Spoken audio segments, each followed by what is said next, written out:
This is a Game Boy Advance SP.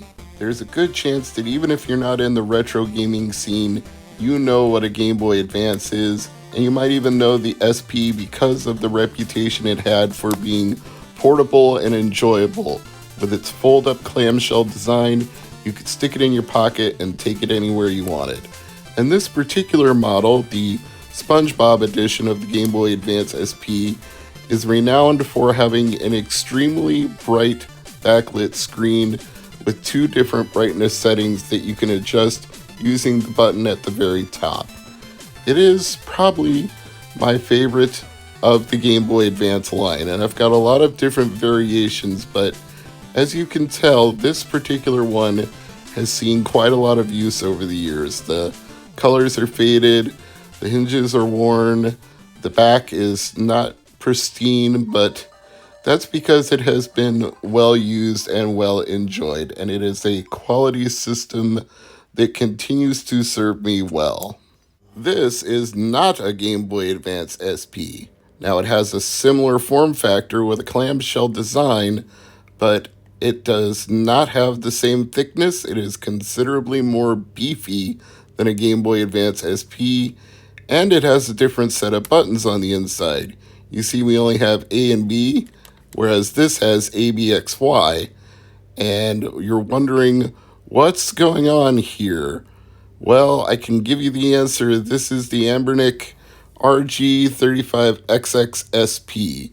It is a portable handheld console that they styled to look and feel like a Game Boy Advance SP, but it can play a lot more than Game Boy Advance games. In the footage you're seeing right now, I've got custom firmware loaded onto it called Newly, but before we can get into that, I want to go back to unboxing this and show you something interesting that happened while I was filming my initial test of the system. You see, this all started yesterday when Amazon delivered a package to my mailbox, although actually it started a couple of months ago when I ordered this thing the first time around. I used a link either from Russ at Retro Game Core or Mad Little Pixel. One of the two of them had the Anbernic listing on Amazon, and I clicked on it and ordered it and waited patiently for it to ship. But then right around the time it was set to be sent out in July, my order was inexplicably canceled, and the only editions that were available on Amazon were over $20 more than the one I had pre-ordered. So I got in touch with customer service and I said, this will not stand. I want this at the original price and not the $20+ markup. And they said, okay, go ahead and order it again. We'll put a note on your order, and when it's delivered, we will take care of it and make a price adjustment to your original purchase price.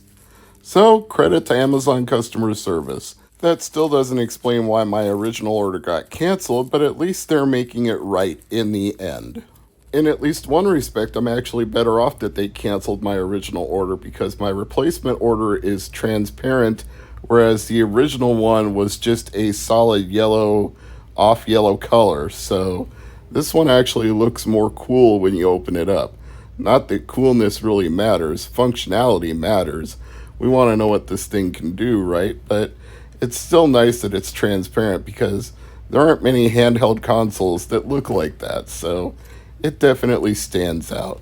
There's not much in the box other than some stickers, a startup manual, and a very short USB A to C cord for charging. Oh, and a couple of screen wipes. Now, keep in mind that when you charge this thing, you should probably use a power brick plugged into a strip or a wall outlet and not charge it directly from a computer. There are anecdotal reports, nothing I can confirm firsthand, but it's what people have been saying on retro forums and websites. There is some overheating that can happen to the battery if it draws too much power from a laptop. So try to use only the original cord and a power brick that would be appropriately rated for your Anbernic if you buy one of these. Don't take chances. It's probably not going to happen to you. The incidents may just be flukes, but better safe than sorry. Now, for me, that process took about 2 hours based on the charge that the battery already had when I took it out of the box, but your mileage may vary depending on how long your particular Anbernic has been sitting in a warehouse somewhere. This is the stock operating system that comes with it when you first boot it up. And as you can see, we have the unfortunate circumstance of it coming preloaded with games. I realize products like these are targeted at consumers who want a plug and play experience without having to load ROMs onto something and don't have the technical savvy to know where to get them or to dump them, but that doesn't mean that it should come with them. You shouldn't be buying preloaded ROMs that the seller of the console doesn't have the intellectual property rights to. You can rest assured that none of the copyright holders for any of these games were compensated by Anbernic. And I'm not saying that to throw shade on Anbernic, because this is a standard industry practice for a lot of these things. My Miu Mini Plus also came preloaded with ROMs, and you know what I did? I took that micro SD card out, I threw it away, and I put games on there that I legally own, games that I have backups of that are in my collection. Now, what you do with your own handheld is your own business. I'm not making judgments because many of the games we enjoy in this retro hobby are very expensive. And perhaps you would like to try them before you buy them.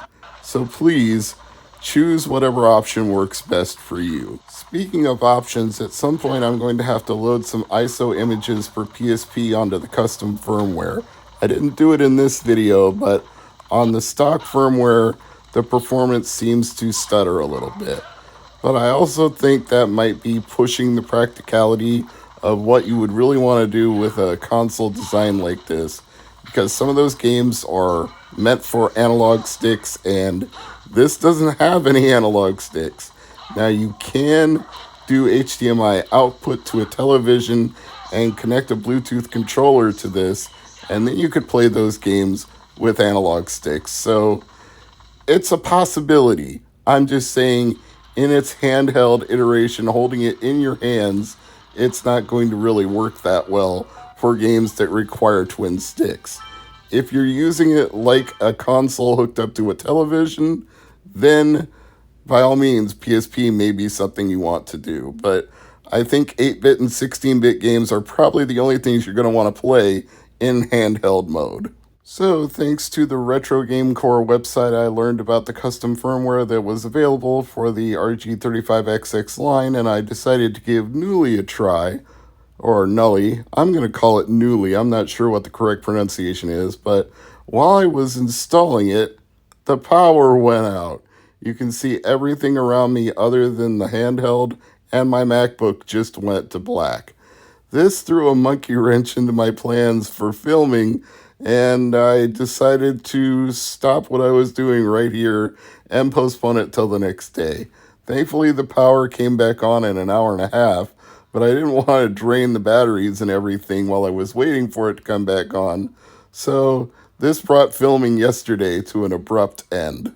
Although once again, plans being canceled actually turned out to have a benefit in one respect, because it allowed me to do something I've always wanted to do with a handheld and have never done until now.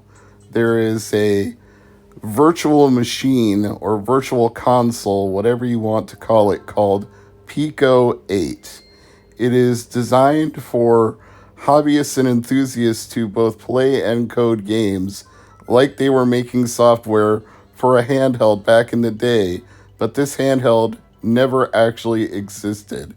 There was never a Pico-8 you could go into a store and buy, so it's theoretical. It's just for fun. But there are some really neat homebrew games that have been made for Pico-8 and a very active community supporting it. So I thought, why not install the Pico-8 operating system on my Anbernic and play those games? Now, you do have to buy a license for the operating system.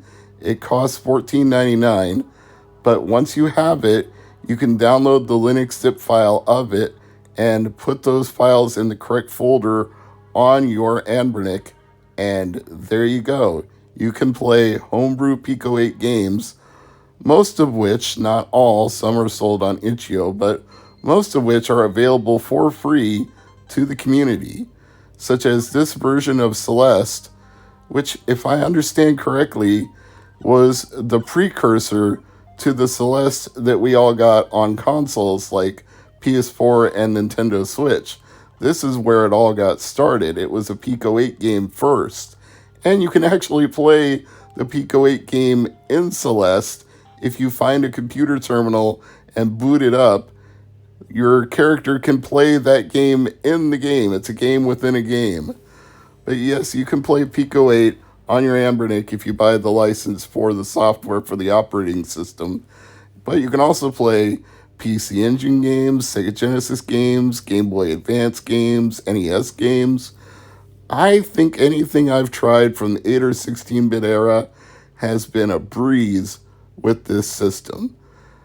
I don't know how much further I would push it than that. Again, PSP, maybe if it's output to a television, maybe if you tweak the settings correctly. Nintendo DS, possibly. I'm gonna think that going much further than that, you're probably gonna run out of luck.